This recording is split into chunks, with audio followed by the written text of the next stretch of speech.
What is going on, everybody, and welcome back to On the Road with Peanut. I'm Peanut, and as you can tell from the title of the video, I'm going to share with you 6 different ways that you can increase the number of miles that you're getting per week as a company driver and impress the trucking company that you're working for at the exact same time. So the first way that you're going to do that is you're going to accept, and it's very easy, but it can be very hard. You are going to accept every load that you possibly can. If they send you a load, accept it. This is going to increase your revenue, right? And it lets them know, all right, sometimes trucking companies, let me just give you a little piece of advice. This is a little bonus. Sometimes at the beginning of your career, your company they will test you, right? They want to know, is this guy capable of waking up on time, getting to the appointment on time? Is he going to get the product there safely? Is he going to violate the hours of service, right?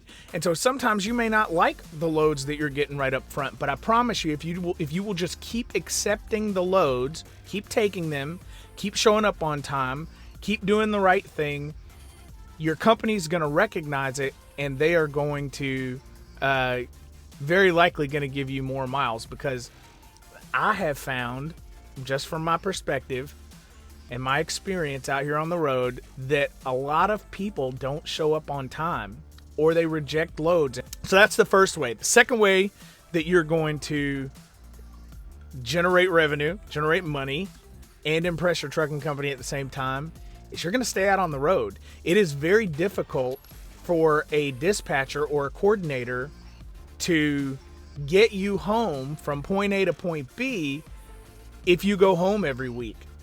You will, in the end, see your miles go down significantly.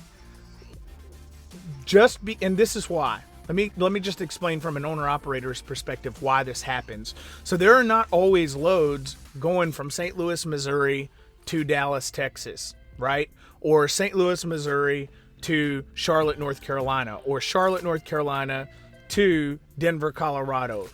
Those loads, sometimes they're there, but sometimes they're not. Sometimes there's a 2 or 3 day window where they don't exist.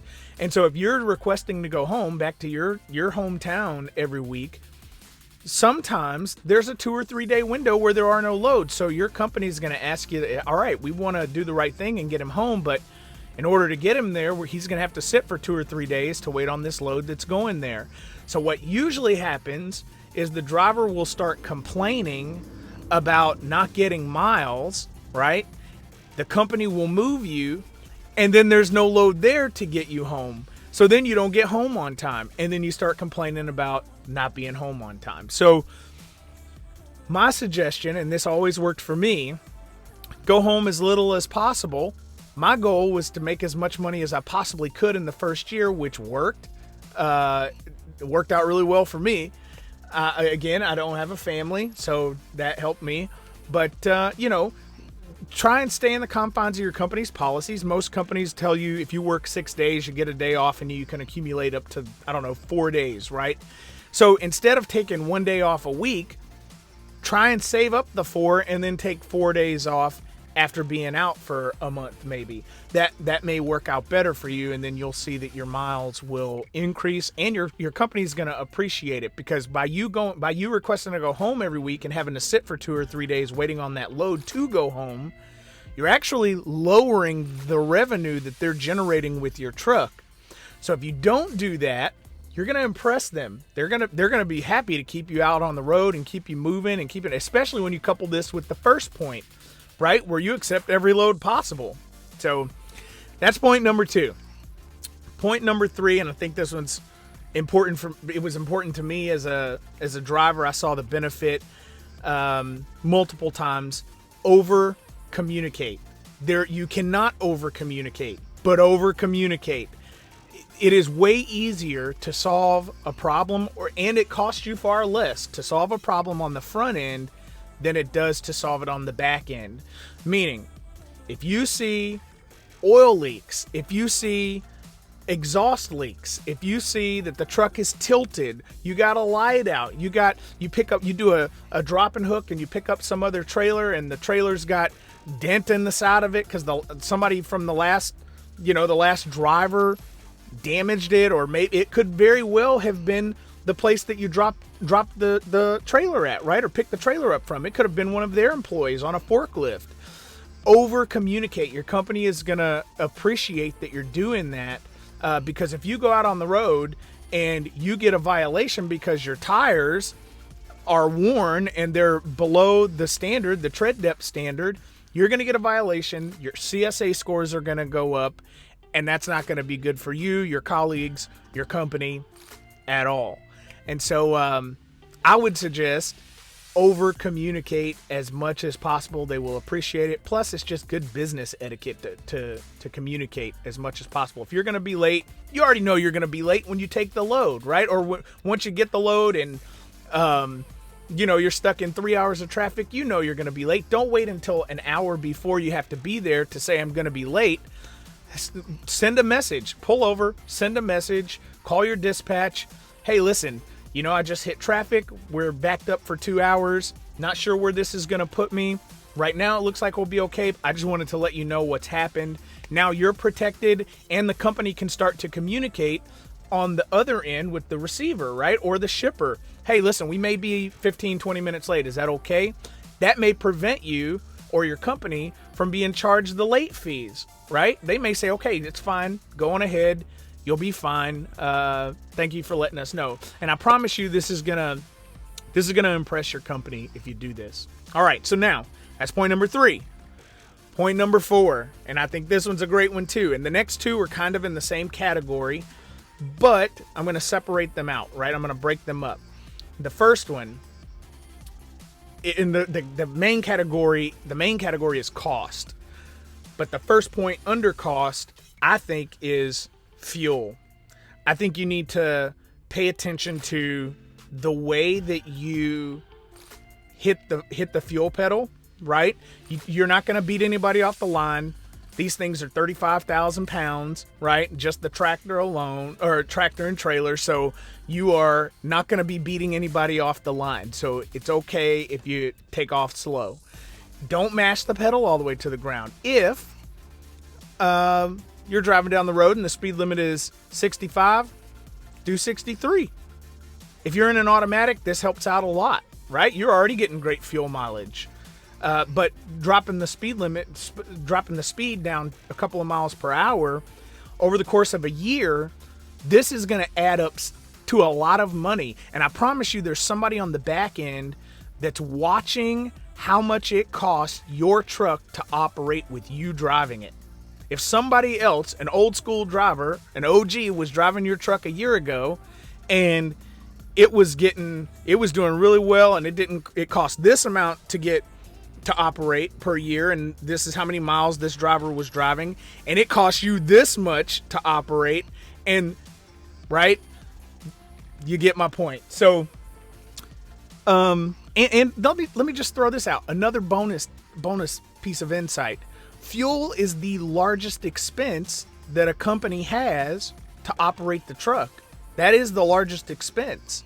And so if you can help your company save a little bit of money on the fuel, man, I'm telling you, you're going to make some waves throughout your headquarters. I promise you, they're going to be saying, what is this guy doing? If they don't already give out bonuses for fuel savings, right? And then in the same line of thinking about the fuel, or in the same thought, if your company's giving you fuel stops, you're going to want to stop at those fuel stops. Don't try and, hey man, I couldn't get there. Or if you can't, that's fine, right? If you're going to run out of gas, I don't want you to run out of gas on the side of the road or run out of fuel on the side of the road. Don't do that. But some people dismiss it and they don't really think too much about doing the fuel stops. They're like, I just got to get fuel, whatever.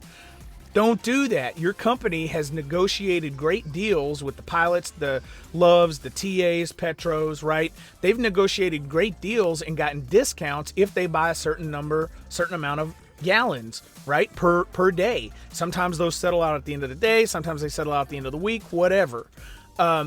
If your company's instructing you or directing you to go to a specific gas station, fuel station, truck stop, go there. They're going to get a discount for it. And at the end of the year, it's going to be noticeable. Again, the fuel is the number one expense that it costs that in a trucking business. That's the number one expense. So, all right.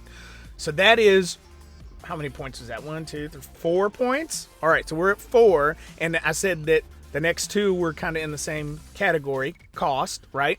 All right. So the next point, the 5th point, is going to be about tolls. All right. So it's going to be to your advantage and really to your company's advantage if you will stop and buy a Rand McNally map, hard copy, right? Go in the truck stop, spend the $25. Number one, you're going to get to see some really beautiful places in the country that you can legally drive because the maps are highlighted with bright yellow lines with they're highlighted yellow with blue and red, right? So you know which ones you can drive on and which ones you cannot drive on. So sometimes the GPS doesn't know that you don't want to take tolls, or if you click on, like, for example, on Google Maps, you'll say avoid tolls. Well, then it starts to take you onto a route that you can't drive with a semi-truck. That's why you need the hard copy map, right? So I would suggest go in and get the map. I look at it every day at the end of a shift, at the end of a day. I'm looking at the next day's route. That's the first thing that I do because I want to know where the heck the tolls are. And if I can go around them, then I'm going to go around them. Now, there is a side note here. And the side note is, don't listen to old Peanut here and be late by 3 hours because you decided to avoid the tolls. That's not what we want to happen. We want you to get to your delivery or your pickup on time. We want you to do the right thing. Don't break any laws. If the roads say don't go this way, 2 tons is the max, 10 tons is the max, only 2 axles, right? Don't go on those roads. You got to know how to read the map. If you need help with that, you can reach out. Maybe I can walk you through how to do it. I'm sure somebody's probably made a YouTube video explaining the hard maps, the hard copy maps. But definitely going to want to show up to your appointments on time. Nevertheless, saving money on the tolls, we're talking at the end of the year, that's a lot of savings. Why would your company, and I'm not saying that every company will do this, but why would they not want to give you more miles and increase your rate of pay if you're saving them money, getting deliveries done on time, getting pickups done on time? You're taking into consideration what it takes for them to operate the business, right? You're thinking about it like an owner-operator. And many of these things, pretty much all of them, are really applicable if you do desire to be an owner-operator. These are things that I think about every day. They're really important. I communicate with my team, my staff, right? I'm out as much as I possibly can be. I'm not the only, really, I don't really accept every load, but, I book my own loads. But for you, these things apply right where you are as a company driver, and I promise you they're going to have an effect on you when you're an owner-operator. So, okay, so that's 5 points. And the last point, your company's really, really, really going to like you for embracing this one. And so are your colleagues. And you'll appreciate it if your colleagues embrace this. And that is to accept the legal and safety policies. Accept them, embrace them, love them. If you see that you have a permit that is out of date, reach out to your permit department. Hey, I noticed that this one is out of date. If you guys could email it to me, I'll print it out here at the truck stop at the end of the night. Or if you have a printer in your truck, you can do it. Print it out at the end of the night and put it in your permit book, right? Your company is really going to appreciate this. And again, going back to the CSA scores, if you get pulled in and you get a violation, the CSA score method, right? You know that it increases that for everyone on your team, which ultimately, in the long run, results in everyone getting pulled in more often to get more inspections. I hope you guys enjoyed these 6 tips. If you have any thoughts, or if you have some ideas about things that company drivers can do to, I don't know, impress their trucking company or get more miles, comment down below, you guys. Anyway, I hope to see you guys again soon. Peace. Hi guys, thank you so much for watching my video. If you guys enjoyed it, be sure to give it a big thumbs up. And if you want to see more videos like this, be sure to subscribe to the channel. I'll talk to you guys soon. Bye.